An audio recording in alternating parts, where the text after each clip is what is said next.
Welcome back to ABC General Hospital Spoilers channel. Today we will learn about the explosive chaos surrounding Nathan West's shocking return, Monica Quartermain's heartfelt farewell, and Drew Kane's tough choice involving Little Scout. Diving right into the heart of the drama. The week of September 22nd to 26th promises a whirlwind of Nathan West-related turmoil that will leave Port Charles reeling. Fans have long mourned Nathan's supposed demise, but his sudden reappearance is set to ignite a firestorm of questions and revelations. Imagine the scene. Nathan stumbles back into town after a mysterious accident, his clothes tattered and his eyes haunted by untold horrors. This isn't just a simple comeback. It's laced with layers of secrecy that tie into larger conspiracies. Viewers can expect intense interrogations from Lulu Spencer and other key residents, probing how he cheated death, what torments he endured in hiding, and where he's been all this time. Adding fuel to the fire, Nathan's involvement in a clandestine project alongside Britt Westburn and Professor Henry Hank Dalton suggests he's either the shadowy mastermind pulling strings or a reluctant pawn caught in a deadly web. To spice things up, we've got whispers of advanced tech or experimental procedures that could explain his survival, perhaps involving underground labs hidden in the outskirts of Port Charles. This plot twist not only revives old wounds, but also sets the stage for alliances to shatter and new enemies to emerge, keeping everyone on edge. Shifting to a more emotional cornerstone of the week, Monica Quartermain's funeral will serve as a poignant tribute, gathering her loved ones in a sea of grief and remembrance. The Quartermain mansion, usually buzzing with schemes and squabbles, transforms into a somber sanctuary adorned with white lilies and framed photos capturing Monica's indomitable spirit. As the ceremony unfolds, expect tearful eulogies from family members like Tracy and Ned, recounting her role as the steadfast matriarch who navigated countless family crises with grace and grit. This send-off isn't just a goodbye, it's the show's heartfelt nod to actress Leslie Charleson, whose portrayal brought depth and warmth to Monica for decades. In a creative expansion, picture a special montage during the service, flashing back to her most iconic moments from hospital boardroom battles to tender family reconciliation, sync nostalgia and honoring her legacy. The event paves the way for fresh intrigue, as it introduces Erica Slezak in a debut role shrouded in mystery. Speculation is rife that she's portraying Monica's long-lost sister, a woman who vanished years ago under suspicious circumstances, perhaps due to a forgotten family scandal involving inheritance disputes or a hidden affair. Her rival could unearth buried secrets, reshaping the Quartermain dynamics and injecting new rivalries into the mix.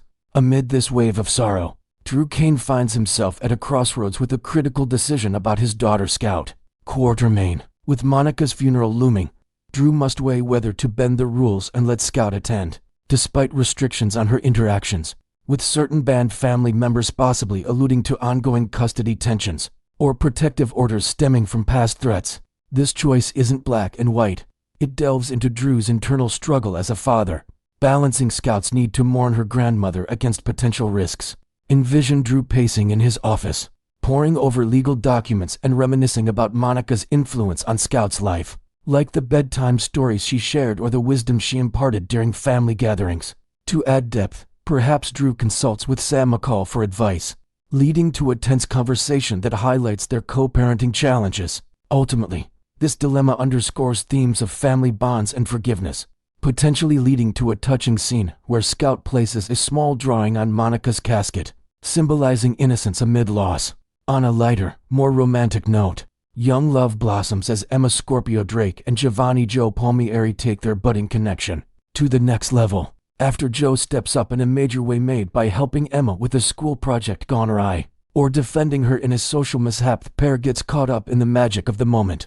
Their near kiss from before evolves into a full, passionate first smooch, perhaps under the stars at a local park or during a spontaneous dance at a teen hangout.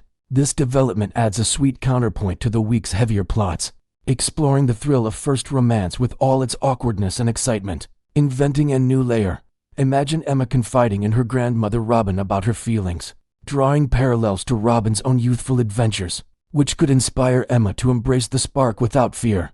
Meanwhile, Molly Lansing Davis channels her inner turmoil into her writing, immersing herself in a new novel to escape her lingering emotions for Cody Bell. But distraction proves futile as Cody's rugged charm keeps infiltrating her creativity. manifesting as a captivating cowboy character who dominates her pages. Picture Molly at her desk, furiously typing scenes where this fictional hero mirrors Cody's real-life bravado-rescuing damsels, or taming wild horse only to realize she's pouring her heart into the story. This subplot weaves in themes of unrequited affection and self-discovery, with Molly perhaps attending a book club meeting where friends notice the parallels, gently pushing her toward confronting her feelings. Circling back to the Quartermaine orbit, Brooklyn Quartermaine navigates her own family upheavals amid Monica's passing. The tragedy summons Lois Trujillo back to Port Charles, her vibrant personality cutting through the gloom like a ray of Brooklyn sunshine. This reunion could finally mend the rift between mother and daughter, sparked by a heartfelt conversation over old photo albums, recounting Lewis's sacrifices and Brooklyn's ambitions in the music world.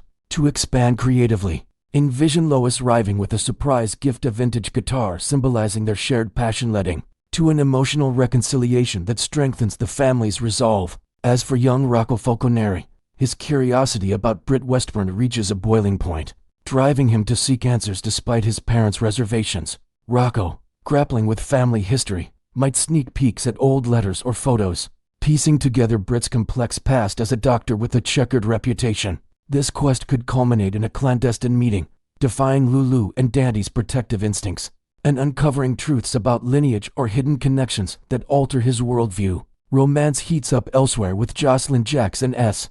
Vaughn, whose chemistry defies orders to keep things platonic. Ignoring Jack Brennan's directive to leave their fling behind, the duo sneaks around Port Charles, perhaps sharing stolen moments in hidden alcoves, or late-night rendezvousing, a sizzling affair that risks exposure and consequences. Tying back to Nathan's enigma, Anna Devane's investigation intensifies as she suspects Caesar Faison's lingering influence in the resurrections of Britt and Nathan.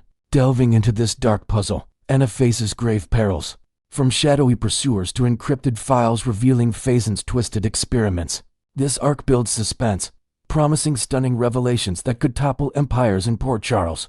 Next, we will learn about the cunning tactics Willow Tate might deploy against Harrison Chase, potentially using for devastating words to bend him to her will and jeopardize everything he holds dear. Kicking off this intriguing storyline, whispers from Port Charles suggest Willow Tate could be gearing up to weave a web of manipulation around Harrison Chase, her former flame, with a phrase that's as simple as it is explosive. Picture Willow, her eyes brimming with feigned vulnerability, cornering Chase in a quiet corner of the police station late at night, where the dim lights cast long shadows over their tense exchange. This isn't just idle chatter, it's a calculated move designed to exploit their shared history, drawing on the embers of a romance that once burned bright, before Willow's path diverged toward Michael Corinthos and later entanglements with Drew Kane. To flesh this out with fresh layers, imagine Willow subtly referencing a cherished memory from their past, like that rainy evening they spent huddled under a bridge during a stakeout, laughing off the storm, using it as a hook to reel him back in emotionally. The 4 words in question, "I still love you," could serve as her ultimate weapon, whispered in a moment of apparent desperation, aiming to shatter Chase's resolve and pull him into her orbit once more. Delving deeper into Chase's inner conflict, he's already teetering on the edge of professional misconduct, tempted to violate protocol by leaking crucial evidence from Judge Eva Heron's corruption case. Straight to Willow, the detective's conscience is in turmoil, haunted by the damning wire transfer records discovered in Drew Kane's safe, which paint Drew as the culprit behind bribing the Jajia move that directly sabotaged Willow's custody battle for her children. Envision Chase staring at those incriminating documents on his desk, his mind racing with scenarios where Willow discovers the truth and walks away from Drew forever, perhaps even turning back to him for solace. Adding a new twist, perhaps Chase uncovers a cryptic note attached to the evidence, hinting at deeper layers of deception that make him question the entire narrative, fueling his urge to confide in Willow despite the risks to his badge and reputation. Of course, loyal viewers are well aware of the real puppet master behind this scheme, Sonny Corinthos, who orchestrated the frame job with the sly assistance of Brick, ensuring all fingers point squarely at Drew. This elaborate setup involved falsified digital trails and anonymous offshore accounts, crafted to perfection to dismantle Drew's standing in the community. To expand creatively, think of Sonny smirking in his penthouse, toasting to the success of his plan with a glass of fine scotch, while Brick hacks into secure systems to plant the final pieces of the puzzle, all under the cover of night. This revelation adds a shadowy undercurrent to Chase's dilemma, as he grapples with incomplete information that could lead him astray, unknowingly playing into Sonny's hands if he spills the beans prematurely. Despite his best efforts to stay silent, Chase might soon defy direct orders from Anna Devane, the no-nonsense police commissioner. By feeding Willow insider updates on the investigation's progress, Anna's stern warnings echo in his ears, reminders of departmental integrity and the consequences of leaks, but the pull of old affections proves too strong, inventing an additional element. Perhaps Chase arranges a clandestine meeting with Willow at a secluded park bench, where he hands over a burner phone loaded with encrypted files, whispering apologies for the secrecy while justifying it as a way to protect her from further heartbreak. Even if Chase clamps down on that particular impulse, a cascade of other perils awaits as he bends over backward to shield Willow, blinded by his perception of her as an innocent caught in the crossfire, rather than the calculating force she's evolved into. In his eyes, Willow is the epitome of grace under pressure, a devoted mother fighting an unjust system, which clouds his judgment on her darker impulses. To build on this, envision Chase defending her honor in a heated precinct debate, dismissing colleagues' suspicions and painting her as a tragic figure deserving of empathy, all while ignoring the red flags waving in plain sight. Yet, Willow's facade as a victim crumbles under scrutiny, positioning her as a prime suspect in the shocking shooting of Drew Kane, not to mention her ruthless stalking of Daisy Gilmore to force Sasha Gilmore Corbin and Michael's daughter out of town. These acts reveal a woman willing to cross moral lines, from lurking in shadows to send anonymous threats, to pulling the trigger in a fit of rage-fueled desperation, adding inventive details. Perhaps Willow's stalking involved disguising herself with a wig and sunglasses, trailing Daisy through bustling markets and leaving eerie notes that escalated the terror, ultimately driving Sasha to pack her bags in fear for their safety. With such a tangled web of secrets, Willow's attempts at cover-ups are bound to encounter obstacles, creating cracks in her armor that demand urgent intervention from someone like Chase. These snags might include a nosy witness spotting her at the scene of the crime, or digital footprints leading back to her devices, forcing her to scramble for alibis. Creatively expanding, imagine Willow frantically deleting browser histories late at night, only to realize a forgotten email could unravel everything, prompting her to reach out to Chase in a panic, her voice trembling over a hurried phone call. In these moments of vulnerability, Willow won't hesitate to leverage Chase as her personal shield, enlisting him to obscure her tracks and evade any looming punishment or public scorn. This could involve him tampering with evidence logs or providing false statements to investigators, all under the guise of helping a friend in need. To add a new layer, picture Chase sneaking into the evidence room after hours, his heart pounding as he alters records, driven by a misguided sense of loyalty that blinds him to the ethical abyss he's tumbling into. Fueling all this is Willow's unyielding desperation to reclaim her children, a maternal fire that propels her to manipulate anyone in her path, including keeping Chase firmly in her corner through charm, pleas, or outright deception. Her every move is calculated toward that goal, from legal maneuvers to emotional ploys, refusing to let obstacles deter her. Inventing further, perhaps she pores over custody laws in a dimly lit library, jotting notes on how to exploit loopholes, all while plotting her next conversation with Chase to ensure his unwavering support. At a pivotal juncture, Willow could unleash a startling proclamation that leaves Chase reeling, setting the stage for her manipulative masterstroke. This bold move comes out of nowhere, perhaps during an intense confrontation in his apartment, where emotions run high and old sparks threaten to reignite. That proclamation circles back to those four potent words, "I still love you," uttered with convincing tears and a touch of regret, designed to dismantle Chase's defenses. She might elaborate by claiming she made a grave error in choosing her current life, insisting that her heart has always belonged to him, especially if her schemes with Drew implode spectacularly.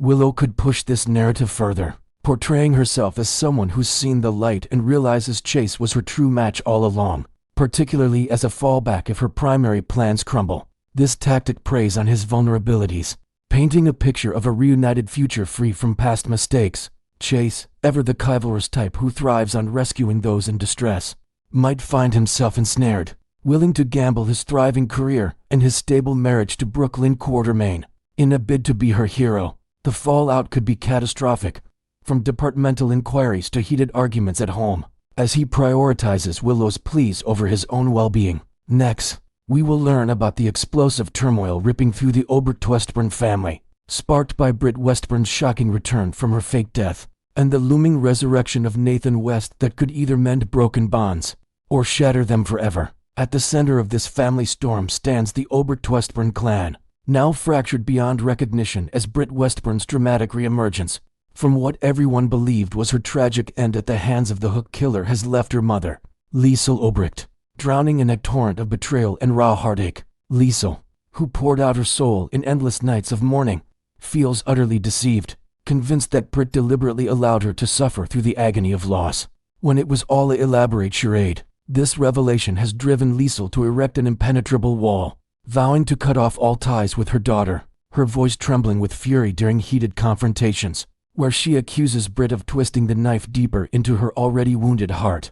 To layer in fresh intrigue, imagine Liesel retreating to a secluded cabin on the outskirts of Port Charles, surrounded by faded photographs of happier times, where she wrestles with flashbacks of Britt's funeral, the black veil she wore, the eulogy she delivered through sob snow tainted by the sting of deception. Yet, the horizon brightens with the confirmed return of Ryan Pavey as Nathan West, whose own miraculous survival teases a seismic shift in this fractured dynamic, potentially acting as a bridge or a breaking point depending on the secrets he unveils upon his rival. Nathan's impending comeback promises to inject even more chaos into the mix, with speculation swirling that he's been tucked away in a secretive WSB safe house, or trapped in a high-tech lab where shadowy experiments kept him from the grave. This resurrection isn't just a plot twist, it's a powder keg of emotions, as Nathan might return bearing scars from years of isolation or torment, his once familiar face etched with lines of hardship that make his family question if the man they lost is truly back, if his experiences have hardened him into someone unrecognizable. It could heap fresh grief onto Liesel, amplifying her sense of loss as she grapples with not one, but two children who've played with death's illusions. On the flip side, Nathan could emerge as the emotional anchor desperately needed, using his own story of survival to coax reconciliation between Britt and Liesel, perhaps by sharing tales of his captivity that mirror Britt's reasons for vanishing, inventing a new element. Envision Nathan stumbling into Port Charles under the cover of a stormy night, his clothes muddied from an escape through dense forests, clutching an encrypted journal that details the horrors of his confinement, and hints at connections to larger conspiracies involving old foes. Complicating matters further is the shadow of Maxie Jones lingering in her coma, a fragile thread that Nathan's presence might either strengthen or snap, depending on how his return ripples through the family's fragile state. With Maxie unresponsive in her hospital bed, surrounded by beeping monitors and concerned loved ones, Nathan's revival could serve as a beacon of hope, awakening long-buried family ties and providing the spark to pull her from the brink through sheer emotional force. However, if his comeback unearths painful truths or stirs up unresolved tensions, it might deepen the despair, leaving Liesel to wonder if her son's return is a miracle or a curse that exacerbates the heartache surrounding Maxie's condition. To add inventive depth, picture Nathan visiting Maxie's bedside in secret, whispering stories from their shared past like childhood adventures in the park, or inside jokes about family courtshipping. His voice pierces through her unconsciousness, while Liesel watches from the doorway, torn between resentment and a flicker of renewed unity, focusing on the core rift. The bond between Liesel and Britt has been irreparably strained by the piercing agony of Liesel's grief over what she thought was her daughter's permanent departure, only to discover it was a self-orchestrated hoax that mocked her suffering. Britt's attempts to justify her actions, claiming it was a solo bid for survival, amid deadly threats land like salt in an open wound for Liesel, who recalls the endless days of clutching Britt's belongings, weeping over memories of her daughter's laughter and medical triumphs. This betrayal has Liesel slamming doors and ignoring pleas, her German accent thick with emotion as she declares the trust shattered beyond repair. Nathan's entrance could force a raw showdown, whereas Liesel's devoted son, he steps in to advocate for forgiveness, reminding her of the family's history of second chances and urging her to listen to Britt's full account of the dangers that drove her underground. But if Nathan's own saga reveals parallels to Britt's secrecy, perhaps involving hidden alliances or endured tortures that echo her choice, Liesel might face a double dose of devastation, her heart fracturing anew as she confronts the possibility that both her children prioritized self-preservation over her pain. Expanding creatively, imagine a tense family gathering in the Quartermain living room, where Nathan presents a locket he kept from his death, inscribed with a message from Liesel, using it as a symbol to plead for understanding and bridge the chasm. General Hospital spoilers pose a tantalizing question. Will Nathan reemerge as the heroic figure fans adored, the steadfast cop ready to play peacemaker, or as a harbinger of deeper sorrow, twisted by his trials? Ryan Pave's heartfelt return suggests high drama stakes, possibly tied to WSB protective custody or a daring breakout from a clandestine lab, connected to Britt's own nightmare. Should he return embodying the valorous detective of old, Nathan could mediate the feud, drawing from his personal anguish of fake demise to empathize with Britt, and persuade Liesel toward reconciliation, sharing vivid accounts of his isolation that humanized their choices. Conversely, if the villainous legacy of Caesar Faison has seeped into his veins during his absence, perhaps through genetic manipulations or psychological breaks, his presence might crush Liesel, transforming her grief into unbridled rage as she mourns the loss of the son she idealized. Speculation among fans buzzes about Nathan's potential involvement in Britt's disappearance. If he aided her ruse, it could forge a sibling alliance that draws Liesel back in. But if he was oblivious, it might layer on resentment, making him an unwitting catalyst for further discord. To invent a fresh angle, consider Nathan arriving with a mysterious scar across his cheek, a remnant of interrogations by Faison's lingering operatives, which he uses to illustrate the perils they all faced, potentially swaying Liesel's hardened stance. Ultimately, Nathan holds the potential to act as the vital glue binding the family anew, harnessing the collective elation of his survival to draw Liesel and Britt into a circle of healing. Particularly against the backdrop of Maxie's precarious coma, his insights could melt Liesel's icy resolve, evoking memories of familial mercy and encouraging Britt to reveal the deeper fierce-made threats from underground syndicates that prompted her drastic measures. This shared triumph might foster openness, with Nathan facilitating therapy-like discussions that rebuild trust brick by brick. However, should Nathan return altered by darkness, it could obliterate Liesel's fragile composure, escalating her bitterness toward Britt and leaving the family in ruins. Honestly, such a turn might ripple shockwaves through the devoted fan community, sparking debates and theories online. Adding an original twist, envision Nathan organizing a surprise family dinner at a quaint Port Charles bistro, complete with Liesel's favorite strudel, aiming to recreate warmth from their past and steer them toward forgiveness.